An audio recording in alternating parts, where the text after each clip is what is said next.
Hello students, I'm Supinder from Department of Economics, GGDST College Haryana Hoshiarpur. ਅੱਜ ਅਸੀਂ specialised farming ਕਰਨ ਜਾ ਰਹੇ ਹਾਂ। ਆਪਾਂ large scale farming, small scale farming ਕਰ ਚੁੱਕੇ ਹਾਂ। ਆਪਾਂ ਅੱਜ ਅਸੀਂ ਕਰਾਂਗੇ ਸਪੈਸ਼ਲਾਈਜ਼ਡ ਫਾਰਮਿੰਗ। ਜਦੋਂ ਵੀ ਤੁਸੀਂ ਐਗਰੀਕਲਚਰਲ ਐਕਟੀਵਿਟੀਜ਼ ਦੀ ਗੱਲ ਕਰਦੇ ਹੋ, ਐਗਰੀਕਲਚਰ ਦੀ ਗੱਲ ਕਰਦੇ ਹੋ, ਅਤੇ ਤੁਸੀਂ ਜਿੰਨੇ ਵੀ ਤੁਹਾਡੇ ਕੋਲ ਰਿਸੋਰਸਿਸ ਅਵੇਲੇਬਲ ਹੈ, ਸਭ ਤੋਂ ਪਹਿਲਾਂ ਤਾਂ ਸੋਇਲ ਅਤੇ ਤੁਹਾਡਾ ਕਲਾਈਮੇਟ, ਉਸ ਤੋਂ ਬਾਅਦ ਗੌਰਮੈਂਟ ਦੀਆਂ ਪੋਲਿਸੀਜ਼, ਕ੍ਰੈਡਿਟ ਅਵੇਲੇਬਿਲਿਟੀਜ਼, ਅਤੇ ਹੋਰ ਜਿੰਨੀਆਂ ਵੀ ਇੰਸਟੀਟਿਊਸ਼ਨਲ ਸੈਟਅਪਸ ਹੁੰਦੀਆਂ, ਜਿੰਨੇ ਵੀ ਰਿਸੋਰਸਿਸ ਅਵੇਲੇਬਲ ਹੁੰਦੇ ਆ, ਸਾਰਿਆਂ ਨੂੰ ਧਿਆਨ 'ਚ ਰੱਖਦੇ ਹਾਂ। ਅਤੇ ਜਿਹੜਾ ਸਾਰਿਆਂ ਤੋਂ ਜ਼ਿਆਦਾ ਇੰਪੋਰਟੈਂਟ ਇਹਨਾਂ ਦੇ ਵਿੱਚ ਫੈਕਟਰ ਹੈ, ਉਹ ਹੈਗਾ ਨੈਚੁਰਲ ਫੈਕਟਰ, ਕਿ ਤੁਹਾਡੀ ਜਿਹੜੀ ਲੈਂਡ ਆ, ਤੁਹਾਡਾ ਜਿਹੜਾ ਏਰੀਆ, ਉਹ ਕਿਸ ਤਰ੍ਹਾਂ ਦਾ ਹੈਗਾ। ਔਰ ਅਤੇ ਕੁਝ ਇੱਕ ਕਰੋਪਸ ਜਾਂ ਕ੍ਰੋਪਿੰਗ ਪੈਟਰਨ ਆ ਜਿਹੜੀਆਂ ਇੱਕ ਪਾਰਟੀਕੂਲਰ ਏਰੀਆ ਦੇ ਵਿੱਚ ਉਹ ਜਿਹੜੀਆਂ ਪਾਈਆਂ ਜਾਂਦੀਆਂ, ਉੱਥੇ ਹੀ ਉਹ ਫੇਮਸ ਹੁੰਦੀਆਂ, ਉੱਥੇ ਹੀ ਉਹ ਪੈਟਰਨ ਜਿਹੜਾ ਅਡੋਪਟ ਕੀਤਾ ਜਾਂਦਾ। ਪਰ ਕਈ ਵਾਰ ਅਸੀਂ ਆਪਣੇ ਫਾਰਮ ਦੇ ਉੱਪਰ ਇੱਕ ਪਾਰਟੀਕੂਲਰ ਕਰੋਪ ਨੂੰ ਹੀ ਵਾਰ-ਵਾਰ ਉਗਾਉਣਾ ਸ਼ੁਰੂ ਕਰ ਦਿੰਦੇ ਹਾਂ, ਅਤੇ ਉਸ ਨਾਲ ਰਿਲੇਟਡ ਜਿੰਨੇ ਵੀ ਪ੍ਰੋਜ਼ ਐਂਡ ਕੌਨਸ ਆ, ਜਿੰਨੇ ਵੀ ਪੋਜ਼ੀਟਿਵ ਨੈਗੇਟਿਵ ਫੈਕਟਰਸ ਆ, ਉਹ ਸਾਨੂੰ ਸਾਰੇ ਪਤਾ ਲੱਗ ਜਾਂਦੇ ਆ। ਉਹਦੇ ਵਿੱਚ ਸਾਡੀ ਮਾਸਟਰੀ ਹੋ ਜਾਂਦੀ ਹੈ, ਸਾਡੀ ਸਪੈਸ਼ਲਾਈਜੇਸ਼ਨ ਹੋ ਜਾਂਦੀ ਹੈ। When the farmer derives major portion of his income from one single crop, it is called specialised farming.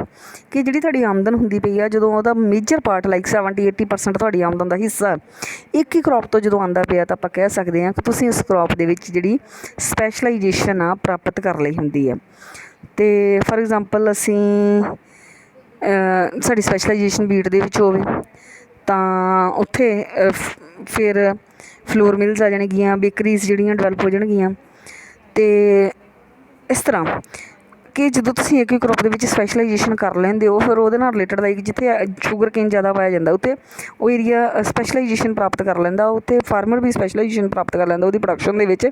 Then ਉੱਥੇ ਨੇੜੇ ਫਿਰ ਜਿਹੜੀਆਂ ਸ਼ੂਗਰ ਇੰਡਸਟਰੀਜ਼ ਆ, ਉਹ ਜਿਹੜੀਆਂ ਪ੍ਰੋਡਿਊਸ ਹੋਣੀਆਂ, ਜਿਹੜੀਆਂ ਐਸਟੈਬਲਿਸ਼ ਹੋਣੀਆਂ ਸ਼ੁਰੂ ਹੋ ਜਾਣਗੀਆਂ। ਮੈਰਿਟਸ ਕੀ ਹੈ ਸਪੈਸ਼ਲਾਈਜ਼ਡ ਫਾਰਮਿੰਗ ਦੇ? ਸਭ ਤੋਂ ਪਹਿਲਾਂ ਤਾਂ business skill.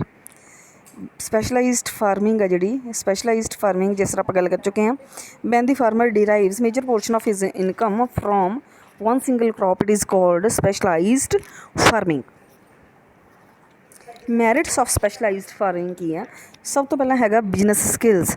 It is easy to develop skills in specific enterprise, ਪਰ ਉਸ ਦੇ ਵਿੱਚ it is very difficult to be master of the trades of all trades. ਅਸੀਂ ਸਾਰੀਆਂ ਟ੍ਰੇਡਸ ਦੇ ਵਿੱਚ, ਸਾਰੀ ਜਗ੍ਹਾ, ਸਾਰੀਆਂ ਕ੍ਰੋਪਸ ਦੇ ਵਿੱਚ ਮਾਸਟਰ ਨਹੀਂ ਹੋ ਸਕਦੇ। ਕਿਸੇ ਇੱਕ ਦੇ ਵਿੱਚ ਆਪਾਂ ਜਿਹੜੇ ਆ ਕਿਸੇ ਸਪੈਸੀਫਿਕ ਐਂਟਰਪ੍ਰਾਈਜ਼ ਦੇ ਵਿੱਚ ਸਾਨੂੰ ਸਕਿੱਲਸ ਜਿਹੜੀਆਂ ਹੋ ਸਕਦੀਆਂ। ਮਤਲਬ ਸਕਿੱਲਸ ਤੁਹਾਨੂੰ ਸਾਰੀ ਜਗ੍ਹਾ ਹੋ ਸਕਦੀਆਂ, ਪਰ ਜਿਹੜੀ ਤੁਹਾਡੀ ਮਾਸਟਰੀ ਆ ਉਹ ਸਾਰੀਆਂ ਟ੍ਰੇਡਸ ਦੇ ਵਿੱਚ ਨਹੀਂ ਹੋ ਸਕਦੀ। ਅਤੇ ਟੈਕਨੋਲੋਜੀ ਦੇ ਵਿੱਚ ਥੋੜ੍ਹੀ ਜਿਹੀ ਚੇਂਜ ਵੀ ਜੇ ਹੋ ਜਾਏਗੀ, ਤਾਂ ਤੁਹਾਡੀ ਉੱਥੇ ਮਾਸਟਰੀ ਹੈ ਜਿਹੜੀ, ਉੱਥੇ ਕੁਐਸਚਨਸ ਆ ਜਾਣਗੇ, ਉਹ ਮਾਸਟਰੀ ਜਿਹੜੀ ਸਾਡੀ ਖਤਮ ਹੋ ਜਾਏਗੀ। ਇਸ ਲਈ ਪਰ ਜਦੋਂ ਅਸੀਂ ਇਸ ਤਰ੍ਹਾਂ ਵੀ ਕਰਦੇ ਕਿ ਟੈਕਨੋਲੋਜੀ ਥੋੜ੍ਹੀ ਜਿਹੀ ਵੀ ਚੇਂਜ ਹੋਏਗੀ, ਤਾਂ ਅਸੀਂ ਉਹਦੇ ਯੂਜ਼ ਟੂ ਹਾਂ, ਅਸੀਂ ਉਹਨੂੰ ਈਜ਼ੀਲੀ ਅਡੋਪਟ ਕਰ ਲੈਂਦੇ ਹਾਂ, ਬਿਜ਼ਨਸ ਸਕਿੱਲਸ ਕਰ ਲੈਂਦੇ ਹਾਂ। ਇਹ ਸਪੈਸ਼ਲਾਈਜ਼ਡ ਫਾਰਮਿੰਗ ਦੇ ਵਿੱਚ ਇਹ ਪੋਸੀਬਲ ਹੋ ਜਾਂਦਾ, ਇਹਦਾ ਫੀਚਰ ਹੈ। ਹੈਵੀ ਇਨਵੈਸਟਮੈਂਟ ਪੋਸੀਬਲ, ਕਿ ਜਦੋਂ ਫਿਰ ਤੁਹਾਨੂੰ ਉਹਦੇ ਵਿੱਚ ਸਪੈਸ਼ਲਾਈਜੇਸ਼ਨ ਆ ਕਿਸੇ ਪਰਟੀਕੂਲਰ ਟ੍ਰੇਡ ਦੇ ਵਿੱਚ, ਅਤੇ ਫਿਰ ਤੁਸੀਂ ਉਸ ਦੇ ਵਿੱਚ ਜਿੰਨੀ ਵੀ ਟੈਕਨੋਲੋਜੀ ਇਨਵੈਸਟਮੈਂਟ ਆ, ਮੈਕਸੀਮਮ ਇਨਵੈਸਟਮੈਂਟ ਕਰ ਸਕਦੇ ਹੋ, ਕਿਉਂਕਿ ਉਹਦੇ ਵਿੱਚ ਜਿੰਨੇ ਵੀ ਤੁਹਾਨੂੰ ਉਹਦੇ ਵਿੱਚ ਹਿੰਡਰੈਂਸਸ ਆਉਣਗੀਆਂ, ਪ੍ਰੋਬਲਮਸ ਆਉਣਗੀਆਂ, ਉਹ ਸਾਰੀਆਂ ਤੁਸੀਂ ਈਜ਼ੀਲੀ ਉਹਨਾਂ ਨੂੰ ਜਿਹੜੀਆਂ ਆ ਉਹ ਵਾਸ਼ ਆਊਟ ਕਰ ਸਕਦੇ ਆ, ਉਹਨਾਂ ਨੂੰ ਸੋਲਵ ਕਰ ਸਕਦੇ ਆ ਪ੍ਰੋਬਲਮਸ ਨੂੰ। ਉਸ ਤੋਂ ਬਾਅਦ ਸਕੇਲ ਇਕੋਨਮੀਜ਼ ਆਉਂਦੀਆਂ, ਕਿ ਜਦੋਂ ਤੁਸੀਂ ਡਿਵਰਸੀਫਾਈਡ ਫਾਰਮਿੰਗ ਕਰਦੇ ਹੋ, ਇੱਕ ਇਹਦਾ ਅਗਲਾ ਸਪੈਸ਼ਲਾਈਜ਼ਡ ਦਾ ਜਿਹੜਾ ਅਗਲਾ ਪਾਰਟ ਹੁੰਦਾ ਡਿਵਰਸੀਫਾਈਡ ਫਾਰਮਿੰਗ, ਇਹਦਾ ਮਤਲਬ ਉਲਟ, ਜੇ ਤੁਸੀਂ ਸਪੈਸ਼ਲਾਈਜੇਸ਼ਨ ਨਹੀਂ ਕਰਨੀ ਜਾਂ ਤੁਸੀਂ ਡਿਵਰਸੀਫਾਈਡ ਕਰੋਗੇ। ਅਤੇ ਡਿਵਰਸੀਫਾਈਡ ਫਾਰਮਿੰਗ ਦੇ ਵਿੱਚ ਤਾਂ ਅਸੀਂ ਬਹੁਤ ਸਾਰੀਆਂ ਕ੍ਰੋਪਸ ਉਗਾਉਂਦੇ ਹਾਂ, ਅਤੇ ਉਹਦੇ ਵਿੱਚ ਆਪਾਂ ਥੋੜ੍ਹਾ ਹਰੇਕ ਕ੍ਰੋਪ ਦਾ ਪ੍ਰੋਡਿਊਸ ਕਰਦੇ ਹਾਂ। ਦੈਨ ਉਹਦੇ ਵਿੱਚ ਤਾਂ ਇਹ ਹੁੰਦਾ ਫਿਰ ਸਾਨੂੰ ਜਿਹੜੀਆਂ ਪ੍ਰੋਬਲਮਸ ਆ ਜਾਂਦੀਆਂ ਕਿ ਆਪਾਂ ਜਿਹੜੀਆਂ ਬਾਰਗੇਨਿੰਗ ਪਾਵਰ ਸਾਡੀ ਖਤਮ ਹੋ ਜਾਂਦੀ ਹੈ, ਪਰ ਇੱਥੇ ਸਾਨੂੰ ਉਹ ਪ੍ਰਾਪਤ ਹੋਣਗੀਆਂ। ਉਸ ਤੋਂ ਬਾਅਦ farming as a side business is possible. Specialized farming ਆ ਜਿਹੜੀ, ਉਹਨੂੰ ਤੁਸੀਂ as a side business adopt ਕਰ ਸਕਦੇ ਹੋ।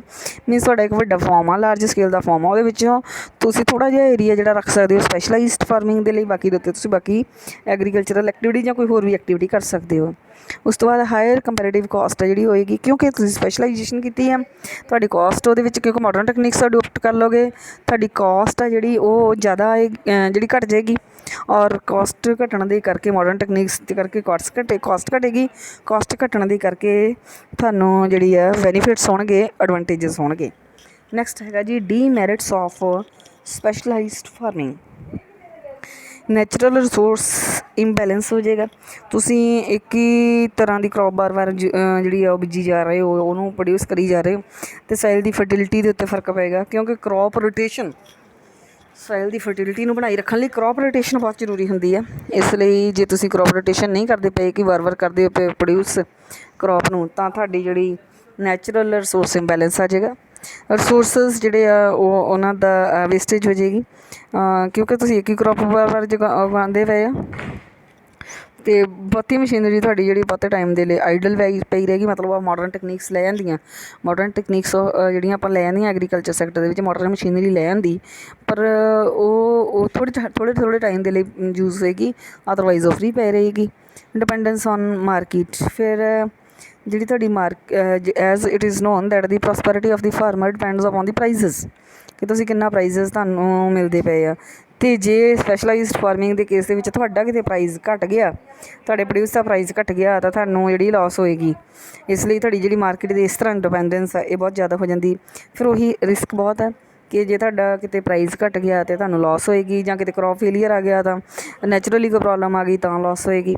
ਰੈਗੂਲਰ ਇਨਕਮ ਨਹੀਂ ਰਹੇਗੀ, ਕਿਉਂਕਿ ਜਦੋਂ ਤੁਸੀਂ ਕਾਫੀ ਸਾਰੀਆਂ ਕ੍ਰੌਪਸ ਕਰਦੇ ਹੋ ਤਾਂ ਰੈਗੂਲਰ ਇਨਕਮ ਆਉਂਦੀ ਰਹਿੰਦੀ ਹੈ, ਪਰ ਇੱਥੇ ਤੁਹਾਡੀ ਇਨਕਮ ਆ ਜਿਹੜੀ ਇਰੈਗੂਲਰ ਹੋ ਜਾਏਗੀ, ਕਿਉਂਕਿ ਤੁਸੀਂ ਇੱਕ ਸਪੈਸ਼ਲਾਈਜ਼ਡ ਫਾਰਮਿੰਗ ਕਰਦੇ ਪਏ ਹੋ ਤਾਂ ਇੱਕ ਪਾਰਟੀਕੂਲਰ ਟਾਈਮ 'ਤੇ ਹੋਏਗੀ, ਅਤੇ ਉਹਦੇ ਕਰਕੇ ਜਿਹੜੀ ਤੁਹਾਡੀ ਇਨਕਮ ਆ ਉਹ ਰੈਗੂਲਰ ਨਹੀਂ ਆਏਗੀ। ਪ੍ਰੋਬਲਮਸ ਇਨ ਇੰਟਰਨੈਸ਼ਨਲ ਟਰੇਡ, ਫਿਰ ਇੰਟਰਨੈਸ਼ਨਲ ਟਰੇਡ ਦੇ ਵਿੱਚ ਵੀ ਪ੍ਰੋਬਲਮ ਹੋਏਗਾ। The buying and selling of specialised product is extremely difficult when international trade is involved due to decline in international prices. Bargaining may lead to serious loss. ਇਹ ਬਹੁਤ ਜ਼ਿਆਦਾ problems ਆ international trade ਜਦੋਂ involve ਹੋ ਜਾਂਦਾ specialised farming ਦੇ products ਨੂੰ ਵੇਚਣ ਦੇ ਲਈ।